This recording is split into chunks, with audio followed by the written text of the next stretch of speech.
Hey guys, what's up? Evan from Stock Music Musician here, and today I'm going to tell you what sucks about Reason 9. And the truth is, it's not a whole lot. You guys at Propellerheads, I know you check these videos out from time to time. You did a great job with Reason 9, so congratulations. But there's about 10 different things that are totally off with Reason 9, and these need to get fixed because every time I use it, I almost feel like I'm getting distracted and angry at the software instead of being able to create the music that I want to create. So hopefully you pay a little attention and we can get these fixed in one of the next patches. So the first big thing is that the rack extensions don't automatically update from within Reason. There's no feature there, even in the rack extension key manager. You actually have to go to the prop shop online to do it. And that's kind of lame because you don't even know when the rack extensions have updated.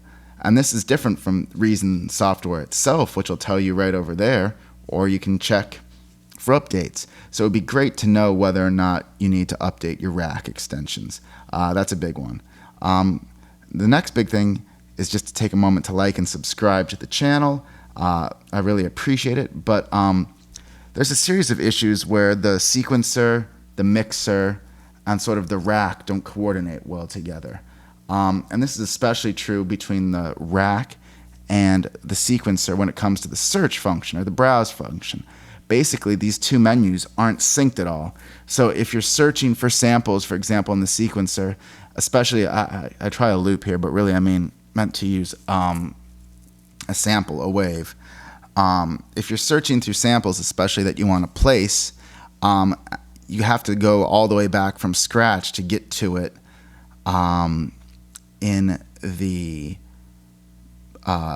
rack, which can be a real pain if you're trying to look for something that might work in an NXT or anything like that.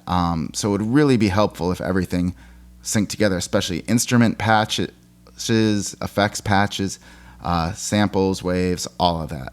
The next big issue is the mute buttons, the mute and the solo. I know they work differently in the mixer and the rack, but from the sequencer, but that doesn't mean that it wouldn't be nice to know that one or the other was going on, right?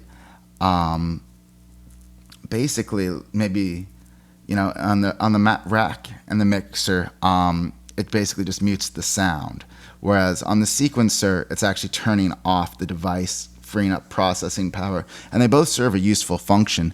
But the big part of it is just that you'll never know if the mute is on from the other part. Often with a long project, maybe you muted something in the sequencer and there's no way of knowing in the rack or the mixer unless you actually go and look through the sequencer. And with a lot of tracks, that can be tough. So it'd be nice if there was an indicator light that there was a solo or a muted instrument going on just right there, something like that, just so you'd have some reminder to check it out. And I can't imagine that would be that difficult. So another kind of issue with coordination is these sequencer and rack buttons are super helpful for navigating to the exact channel you want, right? You go to that channel on the rack and you can go back from it on the mixer. But those channels are missing, or those buttons are missing on the sequencer view. It would be really nice to jump to that exact channel on the rack or the mixer from the sequencer. So that's another thing that would make navigating and using Reason 9 a lot easier. So I'm going to just do one more thing on this video and then we'll cut and we'll go to version 2 just to make this quicker. But the last thing that I'd really like to see is color that coordinates a little bit better between all the channels.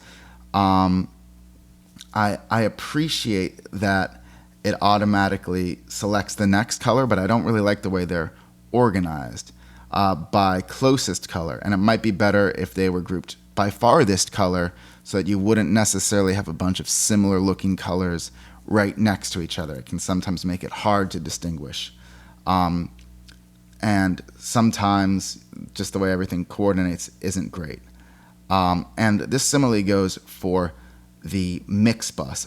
There's a red knob here on the mixer, but there's nothing on the sequencer that actually shows you. And again, on the rack, but there's nothing on the sequencer that tells you you're working with a bus channel instead of a regular channel. And that's only an issue, if you automate a bus, but that can be a big issue at times. It would be nice to know at a glance, maybe by slightly different graphics, more than just a red knob, that you're dealing with a sequencer or a bus channel instead.